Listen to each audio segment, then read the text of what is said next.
ಆಸ್ತಿ ವಿಚಾರಕ್ಕೆ ನಡೆದಂತಹ ಶೂಟೌಟ್ ಇದು ಅಥವಾ ವೈಯಕ್ತಿಕ ಕಾರಣಕ್ಕೆ ಪೂರ್ವ ದ್ವೇಷದ ಕಾರಣಕ್ಕೋಸ್ಕರ ನಡೆದಂತಹ ದಾಳಿಯ ಅನ್ನೋ ಆಯಾಮದಲ್ಲಿ ಸದ್ಯಕ್ಕೆ ತನಿಖೆ ಆಗ್ತಾ ಇದೆ. ಹಲವು ಆಯಾಮದಲ್ಲಿ ಪೊಲೀಸರು ತನಿಖೆಯನ್ನು ಮಾಡ್ತಾ ಇದ್ದಾರೆ. ಇವತ್ತಿನ ಮಟ್ಟಿಗಂತೂ ಎಲ್ಲ ರೀತಿಯಾಗಿ ಕೂಡ ಆ್ಯಂಗಲ್ಸ್ ಅನ್ನ ನೋಡ್ತಾರೆ ಪೊಲೀಸರು. ಇನ್ಫ್ಯಾಕ್ಟ್ ರಿಕ್ಕಿ ರೈ ಸ್ಟೇಟ್ಮೆಂಟ್ ಕೊಡೋದ್ರ ತನಕ ಕೂಡ ಎಲ್ಲ ಆಯಾಮದಲ್ಲಿ ತನಿಖೆ ಮಾಡೋದು ಅನಿವಾರ್ಯ ಆಗಿರುತ್ತೆ. SP ಶ್ರೀನಿವಾಸ್ ಗೌಡರಿಂದ ಬಸವರಾಜ್ ವಿಚಾರಣೆ ಆಗಿದೆ. ಈ ಬಸವರಾಜ್ ಎಷ್ಟು ವರ್ಷದ ಹಿಂದೆ ಕಾರ್ ಚಾಲಕನಾಗಿ ಸೇರ್ಕೊಂಡಿದ್ದು ಮತ್ತು ನಿನ್ನೆ ಮಧ್ಯರಾತ್ರಿ ಏನಾಯಿತು, ಯಾಕೆ ಎರಡೆರಡು ಸಲ ಹೋಗಿ ವಾಪಸ್ ಬಂದರು, ಮಣಿಪಾಲ್ ಆಸ್ಪತ್ರೆಯಿಂದ ವ್ಯಕ್ತಿಯೊಬ್ಬನನ್ನು ಕರ್ಕೊಂಡು ಬಂದು ಕೂಡ ವಿಚಾರಣೆಗೆ ಒಳಪಡಿಸಿದ್ದಾರೆ ಅನ್ನೋದು ಗೊತ್ತಾಗ್ತಾ ಇದೆ. ಕಗಲಿಪುರ ಠಾಣೆಯ ಇನ್ಸ್ಪೆಕ್ಟರ್ ವೆಂಕಟೇಶ್ರಿಂದ ಇನ್ಕ್ವೈರಿ ಆಗ್ತಾ ಇದೆ. ಘಟನೆಯ ಮರುಸೃಷ್ಟಿಯನ್ನು ಮಾಡಲಾಯಿತು. ಮಧ್ಯಾಹ್ನ ಅಷ್ಟೇ ನಾವು ಗಮನಿಸ್ತಾ ಇದ್ವಿ ಅದನ್ನ. 11:11ವರೆಗೆ ಸ್ಪಾಟ್ಗೆ ಅವರು ಕಾರ್ ಡ್ರೈವರ್ನ ಕರ್ಕೊಂಡು ಬಂದು ನೀನು ಹೆಂಗೆ ಕಾರ್ ಓಡಿಸ್ತಾ ಇದೆ, ಎಲ್ಲಿ ಸ್ಲೋ ಆಯಿತು, ಎಷ್ಟು ಡಿಸ್ಟೆನ್ಸಲ್ಲಿ ಗುಂಡಿನ ಮೊರೆತ ಆಯಿತು, ನೀನು ಆವಾಗ ಹೇಗೆ ತಪ್ಪಿಸ್ಕೊಂಡೆ, ಆಮೇಲೆ ಹಿಂದೆ ಅವರಿಗೆ ಹೆಂಗೆ ಬಿತ್ತು ಅನ್ನೋದನ್ನೆಲ್ಲ ಘಟನೆಯ ಮರುಸೃಷ್ಟಿ ಮಾಡೋದ್ರ ಮೂಲಕ ಅದನ್ನು ಕ್ರೈಮ್ ಸೀನ್ ಎನ್ಯಾಕ್ಟ್ ಅಂತಾರೆ. ಸೊ ಅದನ್ನು ಮಾಡಿದ್ದಾರೆ ಅನ್ನೋದು ಗೊತ್ತಾಗ್ತಾ ಇದೆ. FSL ತಜ್ಞರು ಸ್ಪಾಟಿಗೆ ಬಂದು ಸ್ಥಳದಲ್ಲಿ ಏನೇನು ಎವಿಡೆನ್ಸ್ ಕಲೆಕ್ಟ್ ಮಾಡ್ಕೊಳ್ಬೋದು ಎಲ್ಲವನ್ನ ಮಾಡಿದ್ದಾರೆ. ಒಂದು ಬ್ಲಡ್ ಸ್ಯಾಂಪಲ್ಸಿಂದ ಹಿಡಿದು ಆ ಬುಲೆಟ್ ಕಾರ್ಟಿಜಸ್ಸು ಸಿಕ್ಕಿದ್ದನ್ನು ನಾವು ನೋಡ್ತಾ ಇದ್ವಿ. ಅಂದರೆ ಆ ಬುಲೆಟ್ ಫೋರ್ಸ್ ಎಷ್ಟರ ಮಟ್ಟಿಗೆ ಇತ್ತು ಅನ್ನೋದನ್ನ ತಿಳ್ಕೊಳ್ಳೋದಕ್ಕೆ ಈ ಚಿಕ್ಕ ಪುಟ್ಟ ಅಂಶಗಳೆಲ್ಲ ತುಂಬ ಇಂಪಾರ್ಟೆಂಟ್ ಆಗುತ್ತೆ. ಮತ್ತು ಈ ಕಡೆಗೆ ಶಾರ್ಪ್ ಶೂಟರ್ ಯಾರು ಬಂದಿದ್ರು ಅವರು ಸ್ಪಾಟಲ್ಲಿ ಒಂದು ಬೇಸಿಕ್ ಮೊಬೈಲ್ ಸೆಟ್ಟು ಮತ್ತು ಒಂದೆರಡು ಬುಲೆಟ್ ಬಿಟ್ಟು ಹೋಗಿರೋದು ಕೂಡ ಕಾಣಿಸುತ್ತೆ.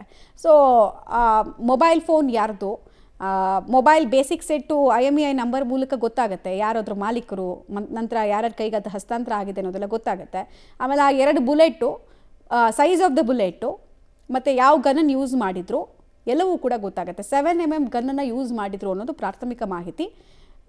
ಆಮೇಲೆ ರಿಕ್ಕಿ ರೈಗೆ ಬಿದ್ದಂತಹ ಬುಲೆಟು ಮತ್ತು ಸ್ಪಾಟಲ್ಲಿ ಸಿಕ್ಕಂತಹ ಬುಲೆಟು ಎರಡೂ ಸೇಮ ಅಂತ ಕೂಡ ತಾಳೆ ಹಾಕೋ ಕೆಲಸ ಆಗುತ್ತೆ. ಇದು ಇನ್ವೆಸ್ಟಿಗೇಷನ್ಸ್ ಆಗೋ ಪರಿ.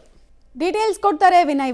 ಈಗ ಇನ್ವೆಸ್ಟಿಗೇಷನ್ ಹೇಗೆ ಸಾಗ್ತಾ ಇದೆ, ಬಸವರಾಜು ಇಂದ ಏನೇನು ಮಾಹಿತಿಗಳನ್ನು ಕಕ್ಕಿಸಲಾಗಿದೆ, ಆಮೇಲೆ ಇನ್ನೊಬ್ಬ ವ್ಯಕ್ತಿಯನ್ನು ಕರ್ಕೊಂಡು ಬಂದು ವಿಚಾರಣೆ ಮಾಡಿದ್ದಾರೆ ಪೊಲೀಸರು ಅಂತ ಹೇಳಲಾಗ್ತದಲ್ಲ, ಯಾರವರು ಅನ್ನೋದ್ರ ಬಗ್ಗೆ ಏನಾದರೂ ಇನ್ಫಾರ್ಮೇಷನ್ ಸಿಕ್ಕಿದೆಯಾ?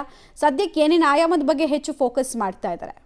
ಮಮತಾ, ಈ ಒಂದು ರಿಕ್ಕಿ ರೈ ಮೇಲೆ ಕೊಲೆ ಯತ್ನ ಪ್ರಕರಣ ಏನಿದೆ, ಪ್ರಕರಣವನ್ನ ಪೊಲೀಸರು ಗಂಭೀರವಾಗಿ ಪರಿಗಣಿಸಿರುವಂತದ್ದು. ಆ ನಿಟ್ಟಿನಲ್ಲಿ ವಿವಿಧ ಆಯಾಮಗಳಲ್ಲೂ ಕೂಡ ತನಿಖೆ ಚುರುಕುಗೊಂಡಿರುವಂತದ್ದು. ಏನೋ ಈಗಾಗಲೇ ಸ್ಥಳದಲ್ಲಿದ್ದಂತಹ ಡ್ರೈವರ್ ಏನಿದ್ದಾನೆ ಬಸವರಾಜು, ಆತನನ್ನು ಕೂಡ ಕರ್ಕೊಂಡು ಬಂದು ಬಿಡದಿ ಪೊಲೀಸ್ ಠಾಣೆಯಲ್ಲಿ ತೀವ್ರತರವಾದಂತಹ ಒಂದು ವಿಚಾರಣೆಯನ್ನ ಮಾಡಿರುವಂತದ್ದು. ಸ್ವತಃ SP ಶ್ರೀನಿವಾಸ್ ಗೌಡ ಅವರೇ ನೇತೃತ್ವವನ್ನ ವಹಿಸಿಕೊಂಡು ಇಲ್ಲಿ ಅಧಿಕಾರಿಗಳನ್ನ ಸಭೆ ಮಾಡ್ತಾ ಇರುವಂತದ್ದು. ಅವರೇ ಡ್ರೈವರ್ ಅನ್ನ ವಿಚಾರಣೆ ಮಾಡಿ ಎಷ್ಟೊತ್ತಿಗೆ ಈ ರೀತಿಯಾದಂತಹ ಒಂದು ಘಟನೆ ಆಯ್ತು, ಆ ಸಂದರ್ಭದಲ್ಲಿ ನೀನ್ ಏನ್ ಮಾಡ್ತಿದ್ದೆ, ಜೊತೆಗೆ ನಿನಗೆ ಗುಂಡ್ಲು ಯಾಕೆ ತಗಲಿಲ್ಲ ಅನ್ನೋದ್ರ ಬಗ್ಗೆ ಕೂಡ ಕಂಪ್ಲೀಟ್ ಆದಂತಹ ಮಾಹಿತಿಯನ್ನ ಸಂಗ್ರಹ ಮಾಡ್ತಾ ಇರುವಂತದ್ದು. ಜೊತೆಗೆ ಗನ್ಮ್ಯಾನ್ ಯಾವ ಪಕ್ಕದಲ್ಲಿ ಕೂತಿದ್ದ, ರಿಕ್ಕಿ ರೈ ಅವರಿಗೆ ಗುಂಡು ತಗಲಿಕ್ಕೆ ಏನ್ ಕಾರಣ ಅನ್ನೋದ್ರ ಬಗ್ಗೆ ಕೂಡ ಕಂಪ್ಲೀಟ್ ಆದಂತಹ ಒಂದು ಮಾಹಿತಿಯನ್ನ ಸಂಗ್ರಹ ಮಾಡ್ತಿದ್ದಾರೆ. ಜೊತೆಗೆ ಆ ಒಂದು ಸ್ಥಳದಿಂದ ಯಾರ್ಯಾರಿಗೆ ರಾತ್ರಿ ಕಾಲ್ ಹೋಗಿತ್ತು, ಅವರ ಮೊಬೈಲ್ಗೆ ಯಾರಿಂದೆಲ್ಲ ಕಾಲ್ ಬಂದಿತ್ತು ಅನ್ನೋದ್ರ ಬಗ್ಗೆ ಕೂಡ ಟವರ್ ಡಂಪ್ ಮೂಲಕ ಮಾಹಿತಿಯನ್ನ ಕಲೆ ಹಾಕುವಂತ ಕೆಲಸವನ್ನ ಮಾಡ್ತಾ ಇರುವಂತದ್ದು.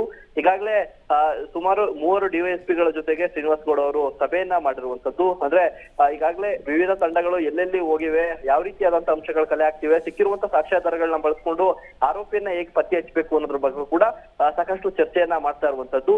ಜೊತೆಗೆ ಮಣಿಪಾಲ್ ಆಸ್ಪತ್ರೆಯಲ್ಲಿಗೆ ಬಂದಿದ್ದಂತಹ ಓರ್ವ ವ್ಯಕ್ತಿಯನ್ನು ಕೂಡ ಇದೀಗ ಬಿಡದಿ ಪೊಲೀಸ್ ಠಾಣೆಗೆ ಕರ್ಕೊಂಡು ಬಂದು ಪರಿಶೀಲನೆಯನ್ನ ಮಾಡ್ತಾ ಇರುವಂತದ್ದು. ಆತನನ್ನು ಕೂಡ ವಿಚಾರಣೆ ಮಾಡಿ ಆತನ ಸ್ಟೇಟ್ಮೆಂಟ್ ಪಡೆಯುವಂತ ಕೆಲಸವನ್ನ ಮಾಡ್ತಿದ್ದಾರೆ. ಯಾಕಂದ್ರೆ ತಡರಾತ್ರಿ ಘಟನೆ ನಡೆಯುತ್ತೆ. ಘಟನೆ ನಡೆದಾದ ಮೇಲೆ ರಿಕ್ಕಿ ರೈ ಅವರನ್ನ ಬಿಡದಿಯ ಖಾಸಗಿ ಹಾಸ್ಪಿಟಲ್ ಕರ್ಕೊಂಡು ಬಂದು ಅಲ್ಲಿ ಪ್ರಾಥಮಿಕ ಚಿಕಿತ್ಸೆಯನ್ನ ಕೊಡಿಸಿ ಬಳಿಕ ಬೆಂಗಳೂರಿನ ಖಾಸಗಿ ಆಸ್ಪತ್ರೆಗೆ ರವಾನೆ ಮಾಡಲಾಗುತ್ತೆ. ರವಾನೆ ಮಾಡುವಂತ ಸಂದರ್ಭದಲ್ಲಿ ಈ ವ್ಯಕ್ತಿ ಅಲ್ಲಿರ್ತಾನೆ ಅನ್ನೋದು ಕೂಡ ಪೊಲೀಸ್ನವ್ರಿಗೆ ಗೊತ್ತಾಗುತ್ತೆ. ಯಾಕಂದ್ರೆ ರಿಕ್ಕಿ ರೈ ಅವರ ಈ ರೀತಿಯ ಅವ್ರ ಮೇಲೆ ಕೊಲೆ ಯತ್ನ ನಡೆದಿರುವಂತ ಘಟನೆ ಅವರಿಗೆ ಯಾರು ಹೇಳಿದ್ದು ಅನ್ನೋದ್ರ ಬಗ್ಗೆ ಕೂಡ ಪೊಲೀಸರು ತನಿಖೆಯನ್ನ ಮಾಡ್ತಾ ಇರುವಂತದ್ದು. ಯಾಕಂದ್ರೆ ಆ ವ್ಯಕ್ತಿ ರಿಕ್ಕಿ ರೈ ಅವರು ಹಾಸ್ಪಿಟಲ್ ಕರೆದಿರುವಂತ ಮೊದಲನೇ ಆ ಒಂದು ಹಾಸ್ಪಿಟಲ್ ಬಳಿ ಇದ್ರು, ಅವ್ರಿಗೆ ಯಾರು ಮಾಹಿತಿ ನೀಡಿದ್ದು, ಅವರು ಯಾವ ರೀತಿಯಾಗಿ ರಿಕ್ಕಿ ರೈ ಅವರಿಗೆ ಸ್ನೇಹಿತರಾದ್ರು, ಜೊತೆಗೆ ಯಾವೆಲ್ಲ ವಿಚಾರಗಳು ಅವರ ಜೊತೆ ಹಂಚ್ಕೊಂಡಿದ್ರು ಅನ್ನೋದ್ರ ಬಗ್ಗೆ ಕೂಡ ಪರಿಶೀಲನೆಯನ್ನ ಮಾಡ್ತಾ ಇರುವಂತದ್ದು. ರಿಕ್ಕಿ ರೈ ಅವರ ಫೋನ್ ನಿಂದಾಗಿ ಯಾವೆಲ್ಲ ಕರೆಗಳು ಹೋಗಿವೆ, ಅವರಿಗೆ ಘಟನೆ ನಡೆಯುವಂತ ಸಮಯದ ಹಿಂದೆ ಯಾವೆಲ್ಲ ಫೋನ್ ಕರೆಗಳು ಬಂದಿವೆ, ಅವ್ರಿಗೇನಾದ್ರೂ ಬೆದರಿಕೆ ಕರೆಗಳು ಏನಾದ್ರು ಬಂದಿತ್ತ ಅದಕ್ಕೂ ಮುಂಚೆ ಅನ್ನೋದ್ರ ಬಗ್ಗೆ ಕೂಡ ಪೊಲೀಸರು ಕೂಲಂಕುಷವಾಗಿ ಪರಿಶೀಲನೆಯನ್ನ ಮಾಡ್ತಾ ಇರುವಂತದ್ದು. ಜೊತೆಗೆ ವಿವಿಧ ಆಯಾಮಗಳಲ್ಲೂ ಕೂಡ ತನಿಖೆ ನಡೆದಿದೆ. ಈಗಾಗಲೇ ಏನು FIR ದಾಖಲಾಗಿದೆ, ಆ 4 ವಿಚಾರಣೆಗೂ ಕೂಡ ಪೊಲೀಸರು ಸಿದ್ಧತೆ ಮಾಡ್ತಿದ್ದಾರೆ.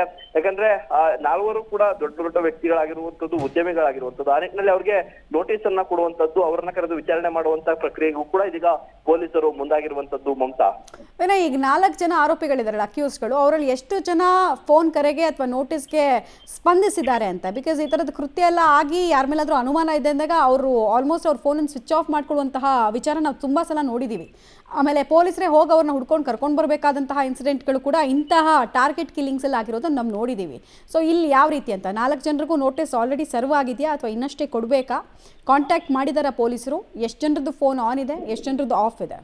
ಮಮತಾ, ಈಗಾಗಲೇ ಪೊಲೀಸರು ಅವರಿಗೆ ನೋಟಿಸ್ ಕೊಡುವಂತ ಪ್ರಕ್ರಿಯೆಯನ್ನ ಮುಂದುವರ್ತಿರುವಂತದ್ದು. ಬಿಡದಿ ಪೊಲೀಸ್ ಠಾಣೆಯಲ್ಲೇ ಎಲ್ರಿಗೂ ಕೂಡ ನೋಟಿಸ್ ಕೊಡುವಂತ ಕೆಲಸವನ್ನ ಮಾಡ್ತಿದ್ದಾರೆ. ಜೊತೆಗೆ ಆ ಒಂದು ಪ್ರಕರಣದಲ್ಲಿ ಹೇಗಂದ್ರೆ FIR ದಾಖಲಾಗಿರುವಂತ ಅನುರಾಧ ಅವರೇನಿದ್ದಾರೆ, ಮುತ್ತಪ್ಪರೆ ಅವರ 2ನೇ ಪತ್ನಿ, ಅವರು ವಿದೇಶದಲ್ಲಿದ್ದಾರೆ ಅನ್ನೋದಷ್ಟು ಮಾಹಿತಿ ಲಭ್ಯವಾಗ್ತಾ ಇರುವಂತದ್ದು. ಜೊತೆಗೆ ಇಲ್ಲಿರುವಂತ ಇನ್ನು 3 ಏನಿದ್ದಾರೆ ಅವರು ಬೇರೆ ಬೇರೆ ಮಂಗಳೂರಲ್ಲಿ ಒಬ್ಬಿದ್ರೆ ಬೆಂಗಳೂರಲ್ಲಿ ಇರುವಂತ ಉದ್ಯಮಿಗಳ ಹೆಸರು ಕೂಡ ಇದರಲ್ಲಿದೆ. ಆ ನಿಟ್ಟಿನಲ್ಲಿ ಅವರಿಗೆ ನೋಟಿಸ್ ಕೊಡುವಂತ ಕೆಲಸವನ್ನು ಕೂಡ ಮಾಡ್ತಾ ಇರುವಂತದ್ದು. ಬಹಳ ಪ್ರಮುಖವಾಗಿ ಅಂದ್ರೆ ಆ ಒಂದು ಸ್ಥಳದಲ್ಲಿ ಸಿಕ್ಕಿದ್ದಂತಹ ಒಂದು ಕೀಪ್ಯಾಡ್ ಫೋನ್ ಇದೆ.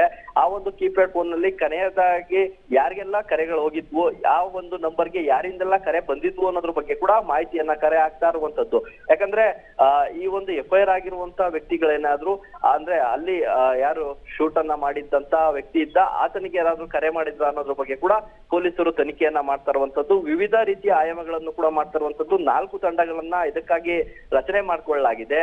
ಒಂದೊಂದು ತಂಡವು ಕೂಡ ಒಂದೊಂದು ರೀತಿಯ ದಿಕ್ಕಿನಲ್ಲಿ ಹೋಗಿ ಆರೋಪಿಗಳ ಪತ್ತೆಗೆ ಈಗಾಗಲೇ ಬಲೆ ಬೀಸಿರುವಂತದ್ದು. ಮಮತಾ, ರೈಟ್, ಧನ್ಯವಾದ ವಿನಯ್ ತಮ್ಮೆಲ್ಲ ಮಾಹಿತಿಗಾಗಿ.